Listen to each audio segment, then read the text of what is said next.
Hey everybody, welcome to Average Guy Opinions. I'm your average guy, John Carelli. Welcome to part 3 of the Joe Carelli files. The files and findings of this interesting man and this interesting family. I don't think there are any boring families. I can't believe there are. And I'm finding out that our family is pretty interesting as well. So, uh, ended the last one with a picture of my uncle and my cousin looking very happy. This one, I like this.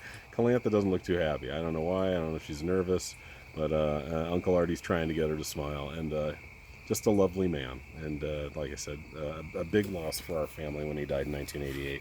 Very big for my dad. One of the few times I've seen my father cry was was lamenting the fact that he didn't get to cook for him one last time. Really, I don't even like thinking about it because I don't feel like crying. So let's just keep going, trying to find the happy.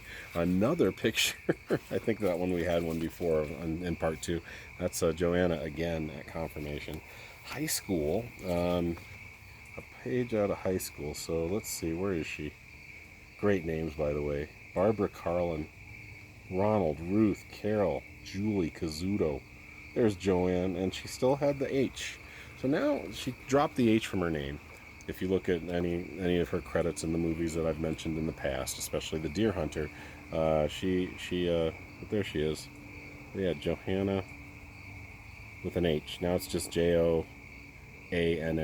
So cool though. There she is. Cute kid. High school. Let's see. More photographs, man. Oh, yeah, this is a good one. And I can't figure out who it is.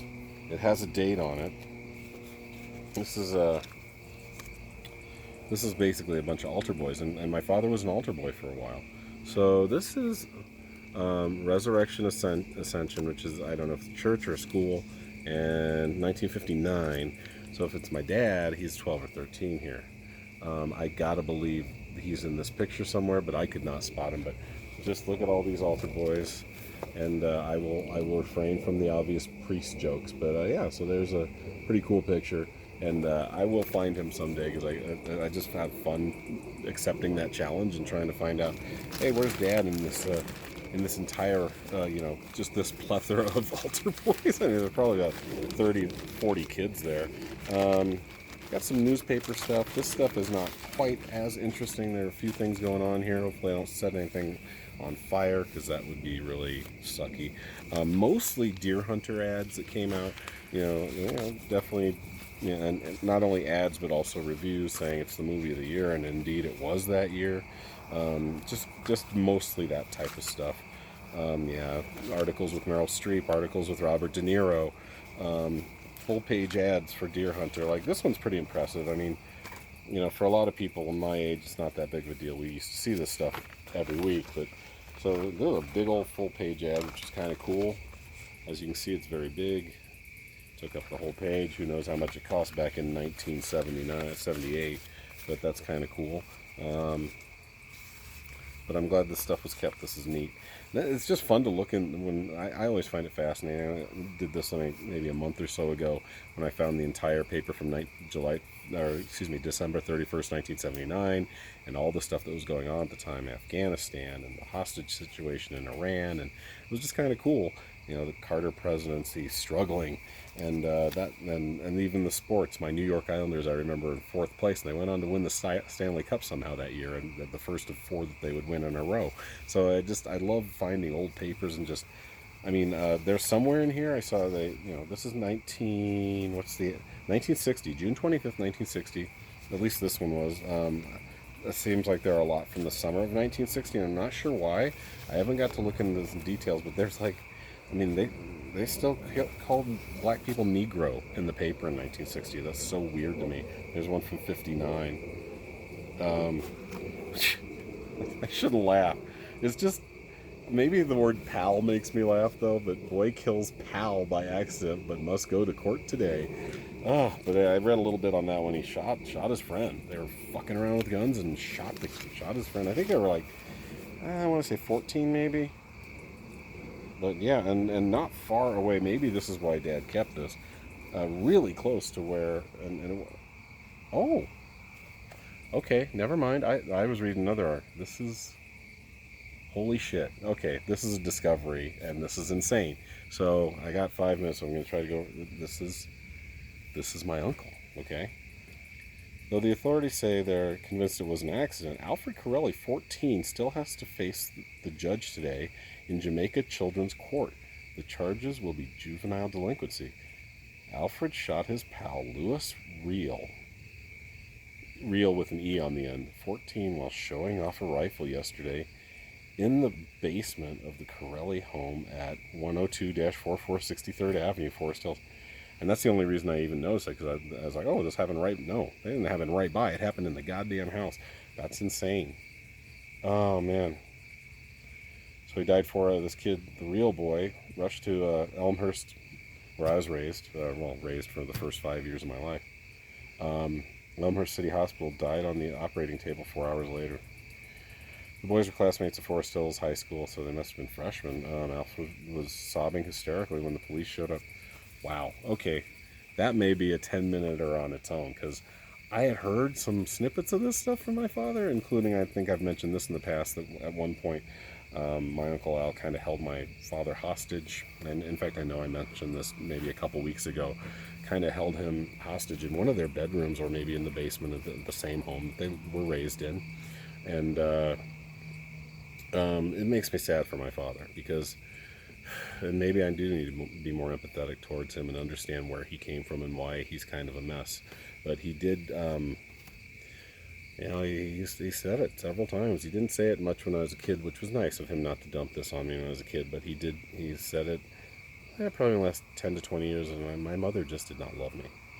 He said it very matter-of-factly. He didn't say it very emotionally, but he used it as an explanation for why he is the way he is. And he did. He mentioned. He said. I think he mentioned that. Yeah, he killed a kid, and he didn't. And once again, to his credit, he did not really go into detail a lot or mention this a lot. But I think he did mention it once or twice, but he never harped on it, to his credit. Wow. So, but knowing that my uncle did this to my father, and like I said, held him at bay for a couple hours, according to my dad, with a rifle, threatened to shoot him if he moved. And then when it was all over, my father reported this to my grandmother, who just kind of blew it off. And my dad's a lot of things, but I've never perceived him to be, well, at least in those affairs of the heart, I don't consider him a liar. He's lied about a lot of shit. You can ask my mom. But as far as personal growth type of things, I don't think he would bullshit about this, and this kind of proves it. I want to check on, because that may be a part 4, or maybe for a later time, but wow, that's something there, and really amazing. We got about 2 minutes left, and I want to save this for last. This is the coolest fucking thing, if I'm accurate about it, but it appears to be is a passport and like a passage to get from Czechoslovakia to this country by my great grandfather. So this is it. So apparently you get a pouch like this. This is the ship, apparently. Now I say apparently because who knows, right? But it looks like this is the ship that my great grandfather came over in. I'm guessing in the late 1800s. My grandmother was born in 1906.